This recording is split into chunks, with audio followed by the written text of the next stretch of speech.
are to chapter 25. There's only 8 chapters left. So when we finish these 2, there'll be 6.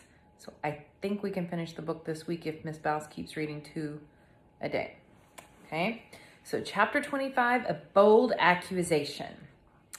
The Crown and Cushion was only a few streets away. Even I knew where it was, though I'd never been inside, as it was full of men drinking pints of ale and using bad language.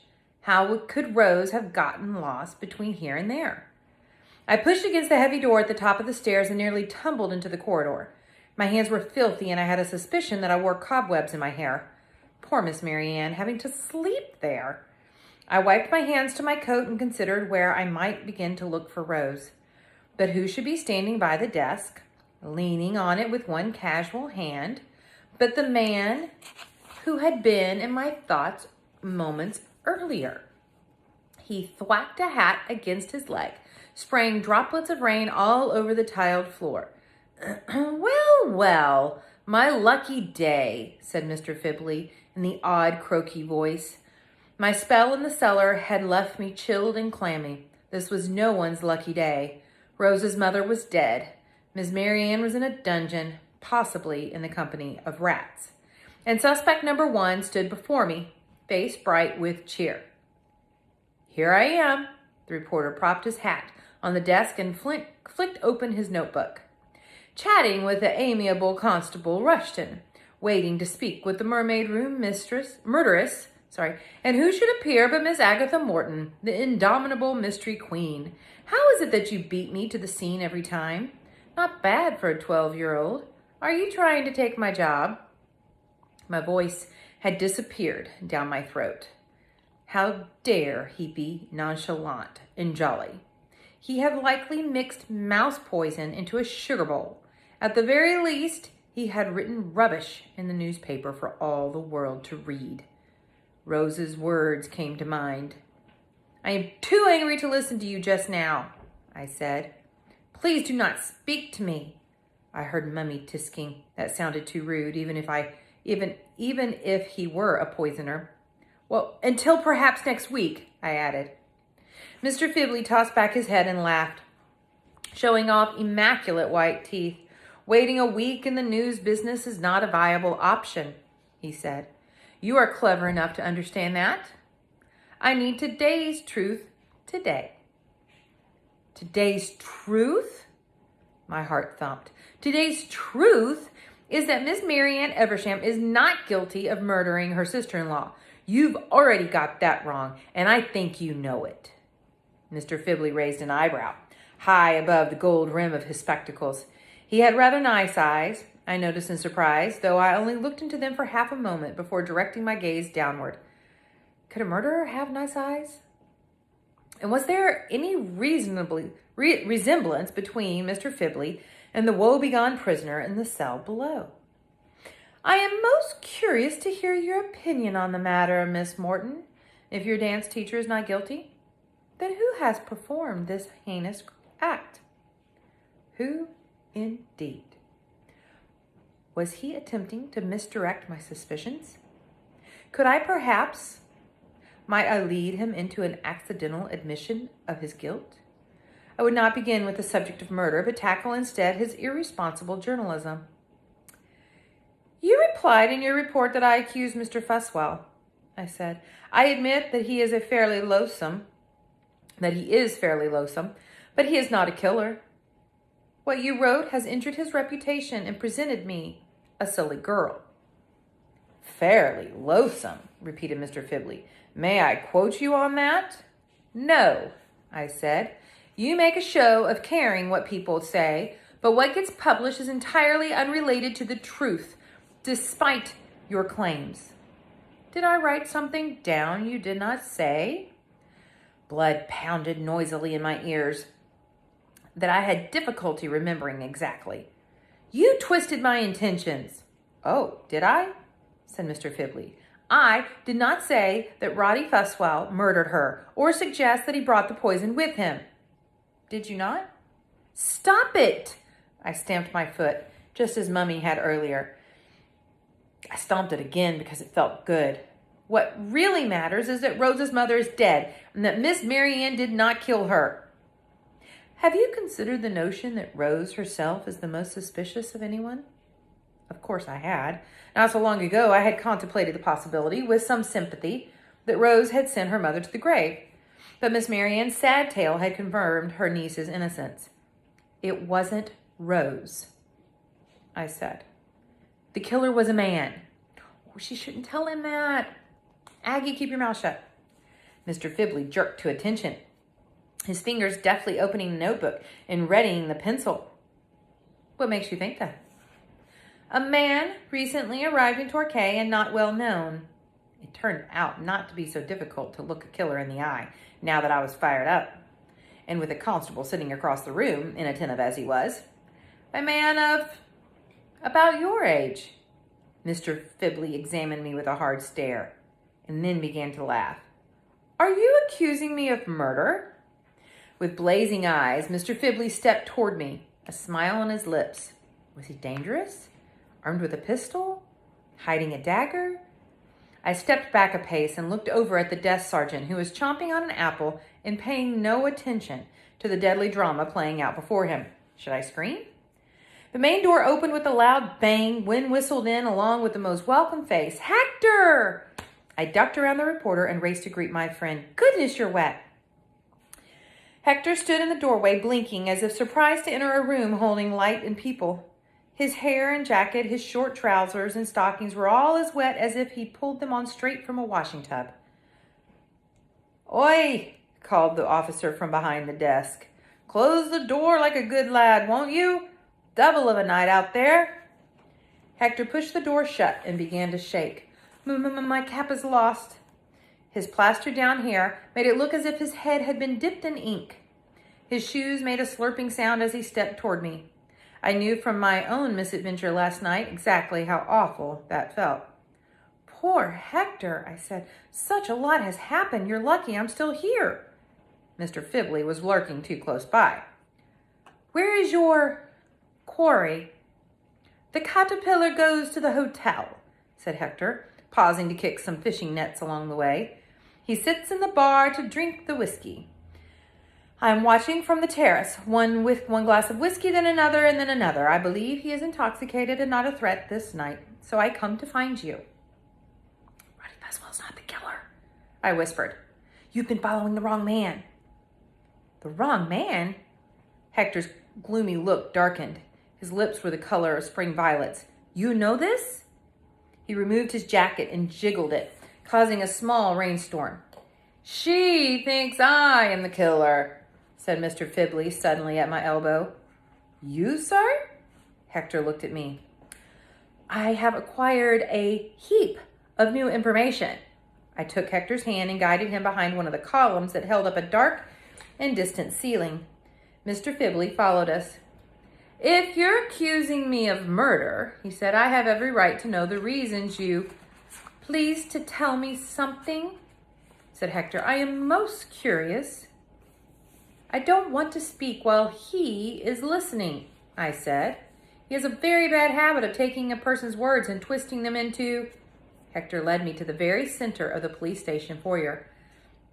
Speak quietly, he said. The man will become dizzy trying to tread on our trails. I bent my head next to Hector's and murmured as efficiently as I could. The baby in the letter belonged to Miss Mary Ann, but she never knew him before the first moment of his life. She couldn't keep him. The baby was sent away, adopted, and the captain provided money for support. Mrs. Eversham was furious about the baby. The letter was written to Rose, but Rose never saw it because her mother... Oh! I had forgotten for a few minutes about Rose. Rose was meant to be here, but... Mr. Fibley was again hovering close by, though I felt certain that he could not have heard my rapid report to Hector. If you do not permit me to consult with my associate, I told him, I shall have no choice but to report you at once to the officer. Why are you waiting? Said the reporter. I'll make it easy and do it for you. He pretended to address the man across the room, speaking in a squeaky whisper. Oh, Constable, this little girl thinks I'm the mermaid room killer, and she surely knows what she's talking about because she writes poems and has a vivid imagination. Hector stopped blowing on his fingers to give me a sympathetic smile. His manner is sarcastic, but from what you tell me so far, there is no evidence to make such a grave accusation. You haven't heard everything yet, I said. I have almost the necessary evidence. I glared at Mr. Fibley. And why don't you say you're innocent or anything else to dissuade me? I know two things you don't, said Mr. Fibley. I turned my back on him and spoke rapidly to Hector. I have just delivered a document to Miss Mary Ann in her jail cell that confirms that the killer was a young man not from Torquay who... What document? Mr. Fibley propped open his notebook on his shoulder. How did it come into your possession? What two things? Said Hector. Why do you not assist in clearing your own name? Am I obliged to defend myself to children? Said Mr. Fibley. Why do you always answer a question with a question? I wish to thump him on the head. Do I? Said Mr. Fibley, smiling. I remind you, said Hector, a woman has come to a most unpleasant end. A convincing point, said Mr. Fibley. Here is my first offense. I have never, to my knowledge, met Mrs. Eversham. Why would I want her dead? Another question, I muttered, but had the answer ready. The document identifies the killer as a man and also suggests very strongly that he is unknown to the victim. So, Mr. Cleverboots, you are not yet in the clear. You have a second item. I do, said Mr. Fibley. And it is? He looked at me and then to Hector and then back to me, as if not certain that this was the audience for his next words. He cleared his throat, and when his voice came, it was softer. I ask that this revelation remain in your pockets. He said, can I trust you? But of course, said Hector. I suppose, I said. Was this another trick? The grave calm of his look told me it was not. The foolery had no place in this admission. I am not the man you're looking for, said Mr. Fibley, because I'm not a man at all. Eek. End of chapter 25. All right, chapter 26. A surreptitious unmasking. I gasped. Mr. Augustus Fibley was not a man? Remarkable. Hector gazed at Mr. Fibley with what looked like admiration. You make a most convincing gentleman. I peered more closely. Smooth face, nice eyes. I made a blurting noise and quickly manufactured a cough to cover my confusion. I'd been blind to so many clues. The raspy voice, the pretty lashes, the whiskerless cheeks and chin. But if she was a woman, why was she dressed like a man? How long has she dressed this way? What was her real name? Did anyone else know the truth? Did simply everyone have a secret? You do realize, said Mr. Fibley, Miss Fibley, your silence is essential. The masquerade protects my livelihood. As a woman, I would be relegated to reports on church suppers and tips for growing better dahlias. As a man, I can write the stories that people want to read, like murder. She grinned and raised her eyebrows, assuming my understanding of such an equation. I thought of Mr. Standfast saying that women could not be lawyers, and here was Mr. Fibley saying the same about crime reporters. I had not paid much attention to the things in the small world of Mummy and Granny and me, but for now there was a far more pressing matter at hand. If Mr. Fibley was a woman, she was not Miss Mary Ann's baby and not the killer. If Mr. Fibley was not the killer, then who was? Oi, girl! My head shot up, and Mr. Fibley's did the same next to me, something I would not have remarked 2 minutes ago. Constable rushed away from behind the desk. Miss Morton, isn't it? Yes, sir. A second voice interrupted. How did you get in here? Another policeman, older and even rounder than his colleague, had come into the lobby through one of the paneled doors that lined the back wall. His boot heels clicked as he strode across the tiles to confront Miss Fibley. How would I remember what name to call her without making trouble? It was best, I thought, if I did not try. She was dressed as a he and wanted to be known as a he. If I allowed myself to think of him, her, as a woman, I might reveal the truth in error. Until I knew a reason to expose him, he would continue as Mr. Fibley, as far as I cared. I've spoken to you once already today, young man. No journalist inside the police station. The reporter looked over at the fellow behind the desk who had been quite chummy earlier, but now pretended not to see him. We don't want your kind in here, said the new one. Off with you. He pointed at the door, his arm as rigid as a signpost. Mr. Fibley pushed up his glasses and tried to smile. Guilty as charged, he said. A journalist inside your station. Who knows what I might write about that? He stuffed his notebook into the pocket of his jacket and slunk toward the door, pausing to grin at me. I'm not going far, he said. Just a turn or two around the block for some fresh air. There's plenty more to this story, and I intend to dig out every dark little secret. The senior officer closed the door behind him. Miss Morton, said Constable Rushton. Hector touched my arm and tipped his head toward the policeman who was calling my name. I'm going off duty now, said Constable Rushton. Sergeant Cornell is taking over, but I've been tending this for your friend, Miss Eversham.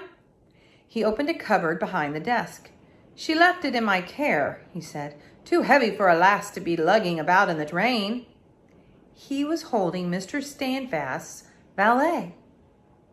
Where did she go? He shrugged. Will you take it or not? The man was pulling on his overcoat. Yes, I said. Did she leave a message for me? It's just that we're meant to be... Do you know when she'll be back? No, he said. She asked could she leave it for a bit, and off she went, not to fret. A girl that age, head in the clouds, probably went to meet a boy, I'd wager. She did not, I said. I did not like his smirk. She went to find a lawyer, I said to Hector, as we sat with the case on the bench between us. They missed each other in the dark. We'll go look in a moment, but the temptation to pry buzzed loudly in my ears. Hector patted the lid. Is it locked? Dare we? I whispered. How can we not? Said Hector. They're going to break into the lawyer's briefcase, aren't they? Do you think they're looking for the will? Keep watch, I said. Mr. Standfast is talking with Miss Mary Ann in the dungeon. We should probably take it to him, but what harm could a few more minutes cause? You whistle if that door opens. I lifted one latch and then the other. Ever so gently, I raised the lid of the case half an inch. Not locked. Mummy will faint dead away if I'm arrested for rifling private documents. Do so rapidamente, said rapidamente. And it wasn't, the other word was Spanish. Rapidamente, I think, said Hector. I will divert the guard. He strolled across the marble floor. I am begging pardon, I heard him ask. I'm having the question for how to being a policeman. His accent has suddenly become thicker, part of his disguise. Most people imagine that a boy who could not speak English was likely short of brain friction. Ha! Brave and clever Hector. And here I was, afraid to open a box. I took a deep breath, imagining the satisfaction of finding another clue ahead of Augustus the trickster Fibley. Up went the lid. Right on top were two thick envelopes, each labeled with a curving black script. Last will and testament of Captain Giles Eversham and last will and testament of Irma Millicent Eversham. As curious as I was to know the contents, it felt that opening a lady's will would be like cracking open her coffin. I shuffled those envelopes aside. The next document was a list, a record of pounds sterling lined up with particular dates, but without names or other details. Below that was a collection of letters held together at the top with a pen. I glanced up. Hector was still in deep conversation with the officer. How long would his silly questions be? The door to the cellar was still shut. I ducked my head back down and began to read the first page. A letter dated 4 months earlier. Dear Mr. Standfast, thank you for your letter of Friday last. Also your note when my wife passed on to her heavenly rest in February. I'm sorry to hear of the captain's passing. He was good to my boy. The allowance was a big help here on the farm. Our son is grown up strong and handsome, but he's a man of his own mind now, wants to be away from home. I thank you on his behalf for the captain's bequest. Most sincerely. My heart just about stopped when I came to the signature. William F. Cable. Cable? What do you have? I jumped, pinching my fingers as I slammed down the lid. Oi! Only Hector, thank goodness. I snapped shut the latches and stood up to whisper as closely to his ear as I could get. I know who wrote the anonymous letter. I horribly, awfully, dreadfully believe that he is also the killer. I haven't told you Miss Marianne's whole story because of Mr. Fibley being nosy, and now, well, I spied, just a glimpse, really, but all of it has collided, and I do not follow, said Hector. We jumped from Mr. Roddy Fuswell to Mr. Augustus Fibley and now somewhere else? Roddy could never have been the killer because he has 2 parents of his own, you see, and he grew up in Torquay, so he couldn't be the baby, and the baby's the killer. The killer does not have a family, said Hector. It is a baby cast out without attachment? He was adopted, I said. There's no time to explain everything, but it's not Roddy and it's not Mr. Fibley either, because he's not a mister. Hector tapped the valet. You find something that tells you? I'm worried about Rose. I said she left the case. The case into which your nose is poking? Said Hector. She went to find Mr. Standfast, but he came back without seeing her, so where is she? Rose is gone? What do you mean gone? I am running here from watching Roddy Fuswell, said Hector. Your horse Belle is trotting on the harbor road toward the Royal Victoria Hotel. I am for a moment elated. A ride, perhaps. But the fog churns like steam from a kettle. I jumped to one side and noticed as a small beetle. Rose Eversham is sitting behind Mr. Leonard. Asleep, maybe, with eyes shut. Hector slumped his shoulders and let his head drop crookedly to the side. I think to myself she is woeful from seeing her aunt in this dismal location. But that was ages ago, I cried. We must find her at once. What does the worry? Said Hector. She is in a cozy bed by now, is she not? Just as I would like to be. No, I cried. She's not at home in a cozy bed. She's with Leonard, and Leonard Cable is the killer. Ah, it was Leonard. Leonard Cable, no. That's the end of the chapter.